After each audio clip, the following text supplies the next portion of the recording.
ಇವತ್ತು ಆ ಧರ್ಮಸ್ಥಳ ಪುಣ್ಯಕ್ಷೇತ್ರ, ಧರ್ಮಸ್ಥಳ ಪ್ರಮಾಣ ಕ್ಷೇತ್ರ, ಮಾತನಾಡುವ ಮಂಜುನಾಥ ಅನ್ನುವಂಥ ಹೆಸರಿನಿಂದ ಪ್ರಸಿದ್ಧ ಆಗಿರುವಂತ ಧರ್ಮಸ್ಥಳದ ಬಗ್ಗೆ ಕೆಲವು ತಿಂಗಳುಗಳಿಂದ ಬಹಳ ದೊಡ್ಡ ಪ್ರಮಾಣದಲ್ಲಿ ಒಂದು ಅಪಪ್ರಚಾರವನ್ನು ಮಾಡುವಂತ ಒಂದು ಹುನ್ನಾರ ನಡೀತಾ ಇದೆ. ಇದ್ಯಾವುದೋ ಒಂದು ದಿನ ಯಾವುದೋ ಒಬ್ಬ ವ್ಯಕ್ತಿ ಮಾಡಿದ್ದೇನೆ ಅಂತಂದಿದ್ರೆ ಇವತ್ತಿಲ್ಲಿ ಚರ್ಚೆ ಮಾಡುವಂತ ಅವಶ್ಯಕತೆಗಳಿರಲಿಲ್ಲ. ಆದ್ರೆ ಅಪಪ್ರಚಾರ ನಿರಂತರವಾಗಿ ನಡೀತಾ ಒಂದು ಧಾರ್ಮಿಕ ನಂಬಿಕೆಯನ್ನ ದುರ್ಬಲಗೊಳಿಸುವಂತ ಪ್ರಯತ್ನವನ್ನ ಕೆಲವು ವ್ಯಕ್ತಿಗಳು ನಿರಂತರವಾಗಿ ಮಾಡ್ತಾ ಇದ್ದಾರೆ. ಸರ್ಕಾರ ಸಹಾನುಭೂತಿ ತೋರಿಸ್ತಾ ಇದೆಯೇನೋ ಅನ್ನುವಷ್ಟರ ಮಟ್ಟಿಗೆ ಅನುಮಾನಗಳು ನಿರ್ಮಾಣ ಆಗಿದೆ. ನಾನು ಧರ್ಮಸ್ಥಳದ ಪರಿಸರದಲ್ಲಿ ಆ ಸೌಜನ್ಯ ಅನ್ನುವಂತ ಹೆಣ್ಣು ಮಗಳ ಸಾವೇನಾಯಿತು, ಅದಕ್ಕೆ ನ್ಯಾಯ ಒದಗಿಸಬೇಕು ಅನ್ನೋದ್ರ ಬಗ್ಗೆ ನಮ್ದು ಯಾರ್ದು ಕೂಡ ಬಿಜೆಪಿಯ ಕಡೆಯಿಂದ ಅಭ್ಯಂತರಗಳಿಲ್ಲ. ಆ ಹೆಣ್ಣು ಮಗಳಿಗೆ ನ್ಯಾಯ ಸಿಗಲೇಬೇಕು. ಅದಕ್ಕೆ ಇನ್ಯಾವುದಾದ್ರು ತನಿಖೆಯನ್ನು ತೆಗೆದುಕೊಂಡು ಬಂದು ಆ ಹೆಣ್ಣು ಮಗಳಿಗೆ, ಆ ಕುಟುಂಬಕ್ಕೆ ನ್ಯಾಯ ಕೊಡ್ಲಿಕ್ಕೆ ಬೇಕಾದಂತ ಎಲ್ಲ ಪ್ರಕ್ರಿಯೆಯನ್ನ ನಾವೆಲ್ಲರೂ ಕೂಡ ಒಟ್ಟಾಗಿ ಸೇರಿ ಮಾಡೋಣ. ಅದ್ರ ಬಗ್ಗೆ ಭಿನ್ನಾಭಿಪ್ರಾಯ, ಅಭಿವ್ಯಕ್ತಿ ಸ್ವಾತಂತ್ರ್ಯ ಇದೆ, ನಾವು ಏನ್ ಬೇಕಾದ್ರೂ ಮಾತಾಡಬಹುದು, ನಮಗೆ ಅವಕಾಶ ಇದೆ ಅಂತ ಹೇಳ್ತಾ ಅದಕ್ಕೆಲ್ಲ ಒಂದು ಕಡೆ ಸಂವಿಧಾನದ ನೆರಳನ್ನ ತೆಗೆದುಕೊಂಡು ಬಂದು, ಕಾನೂನಿನ ನೆರಳನ್ನ ತೆಗೆದುಕೊಂಡು ಬಂದು ಯಾರನ್ನ, ಯಾವ ಕ್ಷೇತ್ರವನ್ನ ಎಷ್ಟು ಬೇಕಾದ್ರೂ ಅಪಮಾನ ಮಾಡಬಹುದು ಅನ್ನುವಷ್ಟರ ಮಟ್ಟಿಗೆ ದಿನದಿಂದ ದಿನಕ್ಕೆ ಈ ಪ್ರಕರಣಗಳು ವಿಜೃಂಭಿಸಲಿಕ್ಕೆ ಅಸಹಜ ಸಾವುಗಳಾಗಿದ್ದೆ. ಅದರ ಹೆಣವನ್ನು ನಾನು ಊದಿದ್ದೀನಿ ಅಂತ ಹೇಳಿದಾಗ ಮಂಗಳೂರಿನ SP ಅವರು ಹೇಳಿಕೆಯನ್ನು ಕೊಟ್ಟರು.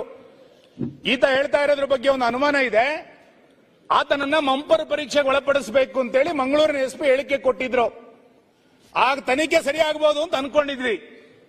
ಬಹುಶಃ ಅವಾಗಲೇ ಆತನನ್ನು ವಶಕ್ಕೆ ತೆಗೆದುಕೊಂಡು ಮಂಪರ್ ಪರೀಕ್ಷೆನ ಇನ್ನೇನಾರು ಎನ್ಕ್ವೈರಿಗಳನ್ನು ಮಾಡಿದ್ರೆ ಇವತ್ತು ಇಷ್ಟು ಅಪಪ್ರಚಾರಗಳು ಮುಂದುವರಿತಿರ್ಲಿಲ್ಲ. ಅದಾದ ನಂತರ ಸರ್ಕಾರ SIT ರಚನೆಯನ್ನ ಮಾಡುತ್ತೆ. ನಾನು SIT ರಚನೆಯನ್ನ ಸ್ವಾಗತವನ್ನ ಮಾಡ್ತಾ, ಒಂದು ತನಿಖೆ ಹೇಗೆ ಹೋಗ್ಬೇಕು ಅಧ್ಯಕ್ಷೆ? ಪ್ರತಿನಿತ್ಯ ಆ ಮುಸುಕುದಾರಿ ಅಥವಾ ಅನಾಮಿಕ ಅಥವಾ ನೀವು ಹೆಸರಿಟ್ಟಿರುವಂತಹ Bhima 1 point, 2 point, 3 point, 4 point ಅಂತೇಳಿ 13 ಪಾಯಿಂಟ್ಗಳನ್ನ ತೋರಿಸ್ತಾನೆ.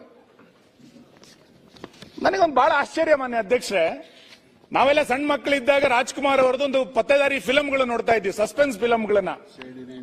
ಆ CID 999, ಆಮೇಲೆ ಥ್ರಿಲ್ಲರ್ ಸಸ್ಪೆನ್ಸ್ ಪಿಕ್ಚರ್, ಹಿಂಗೆಲ್ಲ ನೋಡ್ತಾ ಇದ್ವಿ.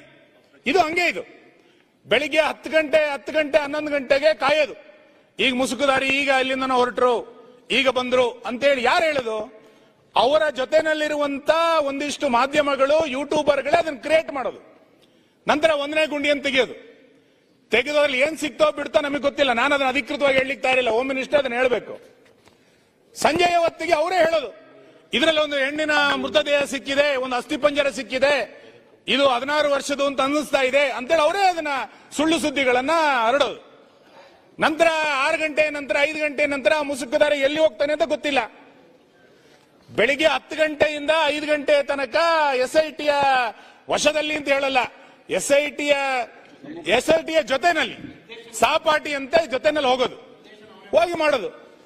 ನಮಗೂ SIT ತನಿಖೆ ಅಂದಾಗ ಸತ್ಯ ಬರುತ್ತೇನೋ, ಸತ್ಯ ಏನಾರು ಇರ್ಬೋದೇನೋ ಅಂತ ನಾವು ಒಂದ್ ಸ್ವಲ್ಪ ಇದೆಲ್ಲ ಅನುಮಾನಗಳ ಮೇಲೆ ನಡೆದಿದ್ರಿಂದ ಮೊದಲನೇ ಗುಂಡಿ ತೆಗೆದಾಗ ನಾವು ನೋಡಿದ್ವಿ, ಏನೋ ಸಿಗುತ್ತಾ ಅಂತ ನೋಡ್ತಾ ಇದ್ವಿ. ಸಂಜೆ 6 ಗಂಟೆ ಹೊತ್ತಿಗೆ ಏನೋ ಸಿಕ್ತು ಅಂತ ಅಪಪ್ರಚಾರಗಳನ್ನು ನಡೆಸಿದ್ರು. 6:30 7 ಗಂಟೆ ನಂತರ ಏನೂ ಸಿಕ್ಕಿಲ್ಲ ಅಂತೇಳಿ ಸುದ್ದಿಗಳು ಪ್ರಕಟ ಆಗ್ಲಿಕ್ಕೆ ಶುರು ಆಯ್ತು. 2ನೇ ದಿನ 2ನೇ ಗುಂಡಿ, 3ನೇ ಗುಂಡಿ, 4ನೇ ಗುಂಡಿ, ರಸ್ತೆಗಳ ಗುಂಡಿ ಸಾಕಾಗ್ಲಿಲ್ಲ ಅಂತ ಕಾಡೊಳ ಗುಂಡಿಗಳು ಶುರು ಆಯ್ತು. ಈಗ ಗುಂಡಿಗಳನ್ನು ತೆಗಿತಾ ಎಷ್ಟು ತನಕ ಹೋದ್ರು? 13 ಪಾಯಿಂಟ್ಗಳನ್ನು ಮಾಡಿದ್ರು. ಈಗ 14, 15, 16ನೇ ಗುಂಡಿ ತನಕನೂ ಕೂಡ ಹೋಗಿದ್ದಾರೆ. 13ನೇ ಗುಂಡಿನಲ್ಲಿ ಏನೋ ಇದೆ ಎನ್ನುವಂತ ಒಂದು ದೊಡ್ಡ ಚಿತ್ರಣವನ್ನ ಇಡೀ ದೇಶದಲ್ಲಿ, ಇಡೀ ರಾಜ್ಯದಲ್ಲಿ ಪ್ರಚಾರ ಮಾಡಿದ್ರು. ಅದಕ್ಕೆ GPR ಅನ್ನು ತೆಗೆದುಕೊಂಡು ಬಂದು ಅದನ್ನ ಎನ್ಕ್ವೈರಿ ನಡೀತು. ನಾನು ನಿಮ್ಮ ತನಿಖೆ ಸತ್ಯಾಸತ್ಯತೆ ಬರಬೇಕಾ, ಇದ್ರ ಬಗ್ಗೆ ನಾನು ಚರ್ಚೆಗಳನ್ನ ಮಾಡ್ಲಿಕ್ಕೆ ಹೋಗೋದಿಲ್ಲ. ಆದ್ರೆ ಆ ಮುಸುಕುದಾರಿ ನಿಮ್ಮ ಡಿಪಾರ್ಟ್ಮೆಂಟಿಗೆ ಮಂಕು ಕರೆಯುವ ರೀತಿಯಲ್ಲಿ ಮಾಡ್ತಾ ಇದ್ದಾರೆ. ನೀವು ಮೊನ್ನೆ 0 ಅವರಲ್ಲಿ ರೈಸ್ ಮಾಡಿದಾಗ ಹೇಳಿದ್ರೆ ನಮಗೆ ಅವ್ರು ಎಷ್ಟು ಹೇಳ್ತಾರೋ ಅಂತೇಳಿ ಅಷ್ಟು ಗುಂಡಿಗಳನ್ನು ತೆಗಿಲಿಕ್ಕೆ ಆಗಲ್ಲ ಅನ್ನುವಂತ ಹೇಳಿಕೆಯನ್ನು ಸದನದಲ್ಲಿ ನೀವು ಮಾಡಿದಿರಿ. ಆದ್ರೆ ಇದು ಎಲ್ಲಿಯ ತನಕ ನಡೀತದೆ? ಇದಕ್ಕೊಂದು ಕಾಲಮಿತಿ ಇಲ್ವಾ? ನಮ್ ಡಿಮ್ಯಾಂಡ್, ಬಿಜೆಪಿ ಡಿಮ್ಯಾಂಡ್ ಮಧ್ಯಂತರ ವರದಿಯನ್ನು ಕೊಡಿ ಅಂತ. ಈ ಊಹಾಪೋಹಗಳಿಗೆ ತೆರೆ ಎಳಿರಿ. ಒಂದು ಮಧ್ಯಂತರ ವರದಿಯನ್ನ ಕೊಡಿ. ಸದನ ನಡೀತಾ ಇರುವಂತಹ ಸಂದರ್ಭದಲ್ಲಿ 12-13 ದಿನಗಳ ಕಾಲ ಚರ್ಚೆ ಆಗಿದೆ. ಇಡೀ ರಾಜ್ಯದ ಜನ ಆತಂಕದಿಂದ ಶ್ರದ್ಧೆಯ ಮೇಲೆ ಧಕ್ಕೆ ಆಗಿದೆ ಅಂತೇಳಿ ಮಾತಾಡ್ತಿದ್ದಾರೆ. ರಸ್ತೆಗೆ ಬಂದಿದ್ದಾರೆ. ನೀವು ನೋಡಿ, 16-17 ಜಿಲ್ಲೆಗಳಲ್ಲಿ ಸಾವಿರಾರು ಜನ ರಸ್ತೆಗೆ ಬರ್ಲಿಕ್ಕೆ ಪ್ರಾರಂಭ ಮಾಡಿದ್ದಾರೆ. ಇಂಥ ಸಂದರ್ಭದಲ್ಲಿ ಸರ್ಕಾರ ಒಂದು ಸೋಮೋಟ ಹೇಳಿಕೆಯನ್ನು ಬಿಡುಗಡೆ ಮಾಡಬೇಕಾಗಿತ್ತು. ಇಂಥ ಒಂದು ಧಾರ್ಮಿಕ ಕ್ಷೇತ್ರದ ಬಗ್ಗೆ ಒಂದು ಚರ್ಚೆ ಬಂದಿತ್ತು ಅಂತ ಹೇಳಬೇಕಾಗಿತ್ತು. ಸರ್ಕಾರ ಅದನ್ನು ಹೇಳಲಿಕ್ಕೆ ತಯಾರಿಲ್ಲ. ಸರ್ಕಾರ ಅದನ್ನು ಮಾತಾಡ್ಲಿಕ್ಕೆ ತಯಾರಿಲ್ಲ. ನನಗೆ ಇವೆಲ್ಲದನ್ನು ನೋಡಿದಾಗ ಅನ್ಸುತ್ತೆ, ನಿಮ್ಮ ಸರ್ಕಾರದ ಸಹಾನುಭೂತಿ, ಗೃಹ ಇಲಾಖೆಯ ಸಹಾನುಭೂತಿಯ ಕಾರಣಕ್ಕೋಸ್ಕರನೇ ಇಷ್ಟು ದೊಡ್ಡ ಪ್ರಮಾಣದ ಅಪಪ್ರಚಾರಗಳು ನಡೀತಾ ಇದೆ. ಮುಂದೆಯೂ ಕೂಡ ನಡೆಯುವಂತ ಧರ್ಮಸ್ಥಳದ ಮಂಜುನಾಥವನ್ನ ಫೋಟೋ ಹಾಕಿ ಎಷ್ಟು ಅವಾಚ್ಯವಾಗಿ ಮಾತಾಡಿದ್ದಾರೆ ನೋಡಿ. ಹಿಂದೂ ಧರ್ಮ, ಹಿಂದುತ್ವ ಮತ್ತು ಆ ಕುಟುಂಬವನ್ನ ಉದ್ದೇಶಿಸಿ ಎಷ್ಟು ಕೀಳಾಗಿ ಆ ಕ್ಷೇತ್ರದ ಬಗ್ಗೆ ಅವೇಳನಕಾರಿಯಾದಂತ ಮಾತುಗಳನ್ನು ಹೇಳಿದ್ದಾರೆ ಅಂತ ನೀವು ನೋಡಿ. ನಾನು ತುಂಬಾ ಉಲ್ಲೇಖ ಮಾಡ್ಲಿಕ್ಕೆ ಹೋಗಲ್ಲ. ಅವತ್ತು ಕೆಜೆಹಳ್ಳಿ ಡಿಜೆಹಳ್ಳಿನಲ್ಲಿ ಒಂದು ಗಲಾಟೆ ಆಯ್ತು. ನಮ್ಮ ಸರ್ಕಾರ ಇದ್ದಾಗ ಸಿದ್ದರಾಮಯ್ಯ ಇಲ್ಲಿ ಕೂತ್ ಭಾಷಣ ಮಾಡಿದ್ದು ನಾನು ಇಲ್ಲಿ ತಗೊಂಡ್ಬಂದಿದ್ದೀನಿ. ಆ ಡಾಕ್ಯುಮೆಂಟ್ಸ್ ನನ್ನ ಹತ್ರ ಇದೆ.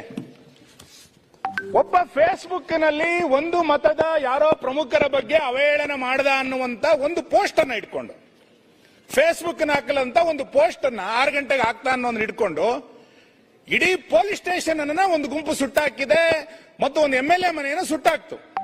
ಅವಾಗ ಇದೇ ಸಿದ್ದರಾಮಯ್ಯನವರು ವಿರೋಧ ಪಕ್ಷದ ನಾಯಕರಾಗಿ ಭಾಷಣ ಮಾಡಿದ ಏನು ಅಂತ ಕೇಳಿದ್ರೆ, ಆ ಪೋಸ್ಟ್ ನಿಂದ ಭಾವನೆಗಳಿಗೆ ಧಕ್ಕೆ ಆಯಿತು. ಭಾವನೆಗಳಿಗೆ ಧಕ್ಕೆ ಆದಂತ ಜನ ಆಕ್ರೋಶದಿಂದ ಪೊಲೀಸ್ ಸ್ಟೇಷನ್ಗೆ ಬೆಂಕಿ ಹಾಕಿದ್ರು ಅಂತೇಳಿ ಸಿದ್ದರಾಮಯ್ಯನವರು ಭಾಷಣ ಮಾಡಿದ್ದಾರೆ. ಇಲ್ಲಿ ನಿಮಗೆ ಒಂದು ಪೋಸ್ಟ್ ಒಂದು ಪೊಲೀಸ್ ಸ್ಟೇಷನ್ ಅನ್ನ ಬೆಂಕಿ ಇಡುತ್ತೆ ಅಂತಾದ್ರೆ ಇಲ್ಲಿ ಎಷ್ಟು ಪೋಸ್ಟ್ಗಳನ್ನು ಹಾಕಿದ್ದಾರೆ ಮಾನ್ಯ ಗೃಹ ಸಚಿವರೇ? ಎಷ್ಟು ಅವೇಳನಕಾರಿಯಾದಂತ ಸಂಗತಿಗಳು ನೂರಾರು ಬಂದಾಗ ನಿಮ್ಗೆ ಯಾಕೆ ಸುಮ್ಮನೆ ಅನ್ನಿಸ್ಲಿಲ್ಲ? ಭಾವನೆಗಳಿಗೆ ಧಕ್ಕೆ ಆಗಿದೆ ಅಂತ ಹೇಳಿ ಯಾಕೆ ಅನ್ನಿಸ್ಲಿಲ್ಲ? ಕೋಟ್ಯಾಂತರ ಜನರ ಭಾವನೆಗಳಿಗೆ ಧಕ್ಕೆ ಆಗ್ತಿದೆ ಧರ್ಮಸ್ಥಳದ ಅಪಪ್ರಚಾರದ ಮುಖಾಂತರ ಅಂತೇಳಿ ಯಾಕೆ ಸರ್ಕಾರಕ್ಕೆ ಅನ್ನಿಸ್ಲಿಲ್ಲ? ನಾನು ಇನ್ನೂ ಒಂದು ವಿಷಯವನ್ನು ಪ್ರಸ್ತಾಪ ಮಾಡಲೇಬೇಕಿಲ್ಲಿ. ನಮ್ಮ ಜಿಲ್ಲೆನಲ್ಲಿ ನೀವು ನೆನ್ನೆ ಹೇಳಿದ್ರಿ ಏನು, ನೆನ್ನೆ ವೇದವ್ಯಾಸ ಕಾಮತ್ರು ಒಂದು ಪ್ರಶ್ನೆ ಕೇಳಿದಾಗ ದಕ್ಷಿಣ ಕನ್ನಡ ಜಿಲ್ಲೆಯ ಶಾಂತಿ ಕಾಪಾಡಬೇಕು, ಸೌಹಾರ್ದತೆ ಕಾಪಾಡಬೇಕು, ಇದಕ್ಕೆ ನಾವೆಲ್ಲ ಪ್ರಯತ್ನ ಮಾಡಬೇಕು ಅಂತೇಳಿ ಒಂದು ಒಳ್ಳೆಯ ಉತ್ತರವನ್ನು ನೀವು ಕೊಟ್ರಿ. ನಾನು ಸ್ವಾಗತಿಸ್ತೇನೆ ನಿಮ್ಮ ಉತ್ತರವನ್ನ. ಆ ಘಟನೆ ಹಿಂದೆ 2 ಮರ್ಡರ್ಗಳಾದಂತಹ ಘಟನೆಯ ಸಂದರ್ಭದಲ್ಲಿ ನಾವೆಲ್ಲ ಶಾಸಕರು ಇಲ್ಲಿದ್ದೀವಿ. ನಿಮ್ಮ ಮಂಗಳೂರಿನ ಜಿಲ್ಲಾಡಳಿತ, ಉಡುಪಿಯ ಜಿಲ್ಲಾಡಳಿತ, ಪೊಲೀಸ್ ಇಲಾಖೆ ನಮ್ಮೆಲ್ಲ ಕಾರ್ಯಕರ್ತರ ಫೇಸ್ಬುಕ್ಗಳನ್ನು ಹುಡುಕಿ ಇದರಲ್ಲಿ ಧಾರ್ಮಿಕ ನಿಂದನೆ ಏನಿದೆ, ಇದರಲ್ಲಿ ಧಾರ್ಮಿಕ ಪ್ರಚೋದನೆ ಏನಿದೆ ಅಂತೇಳಿ ಹುಡುಕಿ ಸುಳ್ಯದಿಂದ ಬೈಂದೂರಿನ ತನಕ 50ಕ್ಕೂ ಹೆಚ್ಚು FIR ಗಳನ್ನ ಯಾರೋ ದೂರು ಕೊಟ್ಟಿದ್ದಲ್ಲ, ಸೋಮೋಟ ನೀವು ದಾಖಲು ಮಾಡಿದ್ರಿ. ಸೋಮೋಟ FIR ಗಳನ್ನ ಹಾಕಿದ್ರಿ. ಏನಕ್ಕೆ ಹಾಕಿದ್ರಿ? ನನ್ನ ಕ್ಷೇತ್ರದ ಒಬ್ಬ ಕಾರ್ಯಕರ್ತ ರಾಮಾಯಣದ ಬಗ್ಗೆ ಏನೋ ಒಂದು ಪೋಸ್ಟ್ ಹಾಕಿದ ಅಂತಂದಾಗ ಬೆಳಿಗ್ಗೆ 6 ಗಂಟೆ ಕರ್ಕೊಂಡ್ಬಂದು ಅವನನ್ನು ಕರ್ಕೊಂಡೋಗಿ ಅರೆಸ್ಟ್ ಮಾಡಿದ್ರಿ ನೀವು. ಅದ್ರಲ್ಲಿ ಏನಿದೆ ಅಂತ ಕೇಳಿದ್ರೆ ಧಾರ್ಮಿಕ ಹಿಂದೆ ನಡೀತಾ ಇರುವಂತಹ ಹುನ್ನಾರ ಏನು ಅನ್ನೋದು ನೀವು ಸ್ಪಷ್ಟ ಮಾಡಬೇಕಲ್ಲ. ಎಲ್ಲಿಯ ತನಕದ ಆಕ್ರೋಶವಾದಂತ ಮಾತುಗಳನ್ನ ಆಡಿದ್ರೂ ಕೂಡ ಈ ಸರ್ಕಾರ ಕಣ್ಣು ಮುಚ್ಚಿ ಕುಳಿತುಕೊಳ್ಳುತ್ತೆ ಅಂತಂದ್ರೆ, ಅಲ್ಲಿರುವಂತ ಒಬ್ರು ಹೇಳ್ತಾರೆ ಧರ್ಮಸ್ಥಳಕ್ಕೆ ನಾವು JCBಯನ್ನು ನುಗ್ಗಿಸ್ತೇವೆ, ಧರ್ಮಸ್ಥಳಕ್ಕೆ ನುಗ್ಗುತ್ತವೆ ಅನ್ನುವಂತ ಹೇಳಿಕೆಗಳನ್ನ ಕೊಟ್ಟಾಗ್ಲೂ ಕೂಡ ನಿಮ್ ಸರ್ಕಾರ ಮಾತಾಡೋದಿಲ್ಲ. ಯಾಕೆ? ಯಾರು ಬೇಕಾದ್ರೂ ಧರ್ಮಸ್ಥಳಕ್ಕೆ ನುಗ್ಗಬಹುದು, JCB ಹಾಕಬಹುದು ಅಂತ ಅನ್ಕೊಂಡಿದ್ದೀರಾ? ಸಮಾಜ ರಸ್ತೆಗಿಳಿದಿದೆ ಇವತ್ತು.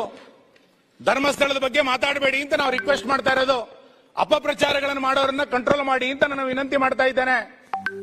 ಮಾನ್ಯ ಗೃಹ ಸಚಿವರು ಮೊನ್ನೆ ಹೇಳಿದ್ರು SITಯ ತನಿಖೆನಲ್ಲಿ ನಾವು ಮಧ್ಯಪ್ರವೇಶ ಮಾಡೋದಿಲ್ಲ ಅಂತ. ನಾವು ತನಿಖೆನಲ್ಲಿ ಮಧ್ಯಪ್ರವೇಶ ಮಾಡಿ ನಾವು ಹೇಳಲೇ ಇಲ್ಲ. ತನಿಖೆ ಹಿಂಗೆ ಆಗಬೇಕು ಅಂತೇಳಿ ನಾವು ಕೂಡ ಆಗ್ರಹ ಮಾಡ್ತಾ ಇಲ್ಲ. ಆದ್ರೆ ಅಪಪ್ರಚಾರದ ಬಗ್ಗೆ ನಿಮ್ಮ ಸರ್ಕಾರದ ನಿಲುವೇನು? ನಿಮ್ಮ ಇಲಾಖೆ ಯಾಕೆ ಅಪಪ್ರಚಾರದ ಬಗ್ಗೆ ಇವತ್ತು ತಲೆ ಕೆಡಿಸ್ಕೊಳ್ತಾ ಇಲ್ಲ? ನೀವು ಅಪಪ್ರಚಾರದ ಬಗ್ಗೆ ಕಳೆದ 15 ದಿನಗಳಿಂದ ಅಥವಾ ಕಳೆದ 1.5-2 ತಿಂಗಳಿಂದ ಇಷ್ಟು ದೊಡ್ಡ ಪ್ರಮಾಣದ ಅಪಪ್ರಚಾರಗಳು ನಡೆದರೂ ಕೂಡ